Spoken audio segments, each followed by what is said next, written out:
आजकल एफएफसी की मार्केट में बहुत हाइप है, तो इसके ऊपर एक नज़र डालते हैं, देखते हैं क्या हो रहा है। तो एफएफसी को अगर हम देखें तो इसका इंडेक्स के अंदर इस वक्त वेट भी बहुत ज़्यादा है और कंपनी फंडामेंटली बहुत मजबूत भी है।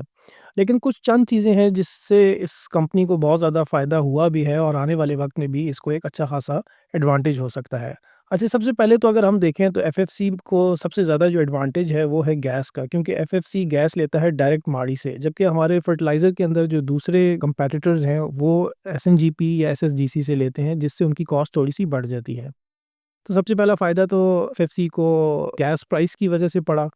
सेकंड जो फ़ायदा है एफएफसी को वो है डैप का। पहले एफएफसी डैप जो है वो इंपोर्ट किया करता था, लेकिन जब से एफएफबीएल के साथ मर्जर हुआ है तो एफएफबीएल चूँकि डैप प्रोड्यूसर है, तो अब एफएफसी के पास अपनी डैप की प्रोडक्शन आ गई है और तकरीबन मार्केट का 68% जो है एफएफसी डैप का होल्ड करता है इस वक्त। अच्छा, इसके अलावा अगर हम एफएफसी को देखें तो एफएफसी के अंदर जो प्लस पॉइंट है वो ये है कि इनकी डाइवर्सिफाइड इनकम स्ट्रीम्स अब तो हो चुकी हैं, जिसके अंदर ये लोग एनर्जी सेक्टर में, बैंकिंग सेक्टर में काफ़ी जगहों पे इन्होंने इन्वेस्टमेंट की है, तो वहाँ से भी एफएफसी को एक अच्छे खासे प्रॉफिट्स और डिविडेंड मिलता है। इसके अलावा एफएफसी जो है वो एक हाई डिविडेंड यील्ड कंपनी है, जो कि एक बहुत रेगुलर बेसिस पे आपको डिविडेंड भी देती है। फिर इसके बाद अगर हम देखें तो माड़ी के साथ मिलकर थर्ड कोल प्रोजेक्ट के ऊपर भी ये काम कर रहे हैं, जिससे इनको आने वाले टाइम पे एक बहुत ज़्यादा फ़ायदा हो सकता है।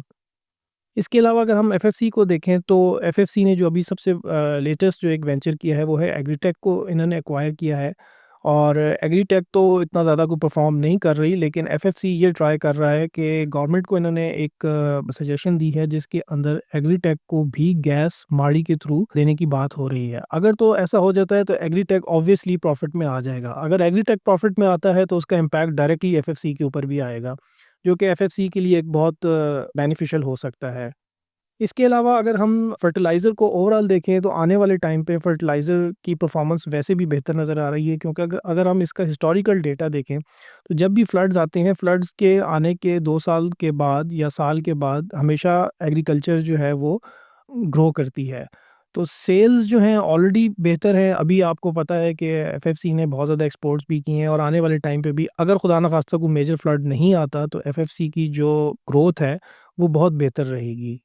तो ये सारे एफएफसी के पॉजिटिव पॉइंट्स हैं और बहुत ज़्यादा स्ट्रॉन्ग कंपनी है। एक नेगेटिव पॉइंट जो मेरी नज़र में है वो सिर्फ़ ये हो सकता है कि खुदा ना ख़ास्ता अगर कोई मेजर फ्लड आता है तो उससे फर्टिलाइज़र की सेल्स पे डेंट पड़ सकता है। Otherwise it's a good company और बहुत स्टेबल कंपनी है, बहुत अच्छा डिविडेंड देती है। तो stay invested and let's see.